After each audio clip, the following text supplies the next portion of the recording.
Pavlenko. Dans un instant, Nicolas Caro va nous parler du nouveau livre de Philippe Delerme. Ça s'appelle New York, sans New York. Tiens, pourquoi pas, c'est un programme. Mais avant cela, il est l'heure de retrouver l'avocat des causes perdues. Bonjour Mathieu Noël. Bonjour Dimitri, bonjour à tous. Alors, avocat des causes perdues et parfois même des causes désespérées, puisque maître, ce matin, vous défendez l'eurodéputée Nathalie Loiseau, qui depuis hier est l'objet de toutes les moqueries sur les réseaux sociaux.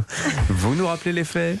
Les faits, bien sûr, les faits, on va y venir, mais je crois qu'il est important de rappeler avant toute chose, si on veut comprendre ce qui a amené ma cliente Nathalie Loiseau à tenir les propos incohérents qu'elle a tenus ce week-end, et plus globalement l'ensemble des propos incohérents qu'elle a tenus durant sa carrière politique, il faut rappeler donc que c'est quelqu'un qui est encore sous le choc des humiliations vécues lorsqu'elle était en classe de CP avec Monsieur Pougnard, et que ses petits camarades la surnommaient Cui-Cui, rapport à son patronyme, Cui-Cui par-ci, Cui-Cui par-là. Imaginez Monsieur Pavlenko, le traumatisme pour une enfant de 6 ans, traumatisme qui, je n'ai pas peur de le dire, explique aujourd'hui encore... Maître, je vous arrête, vous vous moquez de moi là. Oui, je me fous. Bon, rappelez-nous les faits, s'il vous plaît. Les faits. Eh bien, vendredi dernier, de retour d'Ukraine, ma cliente avait exhorté l'Union européenne à ne pas se comporter comme, je cite, une grosse Suisse molle.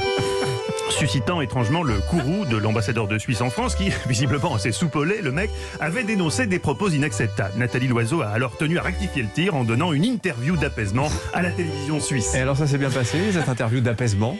Oui et non. Plutôt non et oui. Disons que ça s'est bien passé durant les 4-5 premières secondes de l'interview, qui était vraiment très bonne, notamment quand elle a dit bonjour, comment allez-vous au caméraman.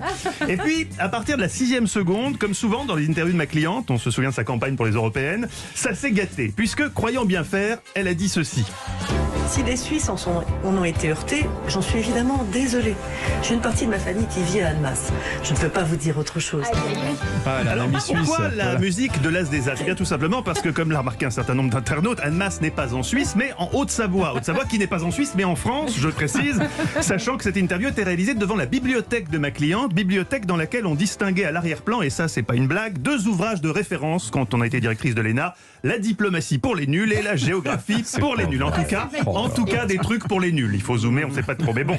Alors, pour exonérer ma cliente, je ne vois qu'un seul axe de défense possible, l'argument dit du miroir magique. Oui, ma cliente a commis 2 erreurs, coup sur coup. Mais des erreurs, qui n'en commet pas ? Oui. Vous-même, monsieur Pavlenko, alors que les Russes sont à 2 doigts d'envahir votre mère patrie, est-ce vraiment le moment de fanfaronner alors que vous risquez à chaque instant l'expulsion pour atteinte à la dignité de la langue du pays hôte ? Michel Onfray, qui sera au micro ce matin, qui sera au micro, décidément. Preuve est faite. Et j'ai dit juste derrière, liaison formelle à propos. Personne n'est à l'abri d'un faux pas. Ma cliente aussi peut avoir fait des erreurs. Et alors ? Voilà pourquoi je demande pour Cui-Cui le droit à l'oubli numérique. Oh tiens, cousin Helmut, mais qu'est-ce que tu fais là ? Mais doucement. Ce que je fais là, même mon travail. Moi, quand on m'en fait trop, je correctionne plus, je dynamite, je disperse, je ventile. En 4 coins de Bruxelles, on va la retrouver éparpillée façon puce, ta Cui-Cui. Non mais bleu de bleu, Pavlenko. Pensiez pas que j'allais laisser dérouler mon confrère comme ça sans contradiction. Je vous rappelle que les faits sont graves. Mon client, l'ambassadeur de Suisse, est traumatisé. L'expression insultante qui a été utilisée par Madame Loiseau a eu de graves répercussions psychologiques impactant sa vie privée. Il n'arrive même plus à faire l'amour à sa femme. Alors chérie, qu'est-ce qui se passe ? Il y a un problème avec ta grosse Suisse molle qu'elle lui dit pour rigoler l'autre jour.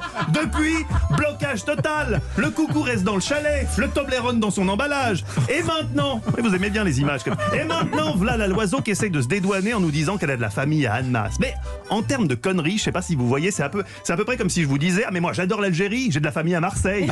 Ça, c'est la République en marche. Ça, à défaut de créer le monde d'après, ils ont inventé la map monde d'après, avec Annemasse en Suisse, puis la Guyane qui devient une île. Ça donne des leçons de géopolitique, mais ça nous traite de grosses Suisses molles. Mais je pose la question. Il a obtenu quoi hier à Moscou, votre président, exactement ? Une demi-molle ? Un quart de molle ? Même pas. Poutine, il a pas bougé. Macron, il voulait sauver le monde façon James Bond, mais n'est pas James Bond qui veut. Avec lui, c'est pas bon baiser de Russie. À mon avis, ça sera plutôt bien baiser de Russie. Alors, au nom de mon client, l'ambassadeur suisse, qui aimerait bien retrouver une vie sexuelle normale, on vous demande des excuses officielles parce que là, ça va bien. Moi, j'ai rien contre les cons. J'ai de la famille en France. Mais là, la mesure est à son comble. Je vous laisse réfléchir. Je vais acheter du Viagra pour mon client, essayer de le débloquer. Monsieur Bétou a eu la gentillesse de me filer le natel de son dealer. Ouais, j'espère qu'on va y arriver. Il faut dire aussi que l'ambassadeur est plutôt jeune et passé un certain âge, comme dit élégamment Nico. Chaque nouveau mât dressé est devenu un combat. Mais quel poète ce Bétou m'appelle Baudelaire. Vous devriez l'inviter dans vos émissions, monsieur Caro. Vous avez plus de famille en Suisse, vous venez d'éliminer votre cousin. Oui, c'est vrai. Espérons qu'il ressuscite. Merci maître. Mathieu Noël, on vous retrouve à 16h dans Historiquement Vôtre, aux côtés de Stéphane Bern. Avec 3 3 Berne est en épouses. Suisse. Berne est en Suisse. Je le note. En Suisse, oui, exactement.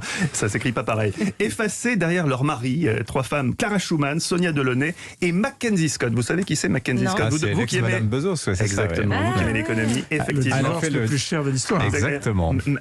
Avec Mackenzie Scott, même vous, à côté de Mackenzie Scott, vous êtes au RSA, mon bétou. Donc, vous voyez, elle est vraiment, vous voyez, c'est la 3e femme la plus riche du monde, je crois. Et Exactement. il a déjà une nouvelle amoureuse. Hein. Oh, bah, Ouais. Bon, c'est l'émission, étonnant. c'est à 16h. Allez, Avec on Stéphane écoutera ça avec intérêt. Merci beaucoup, Mathieu Noël.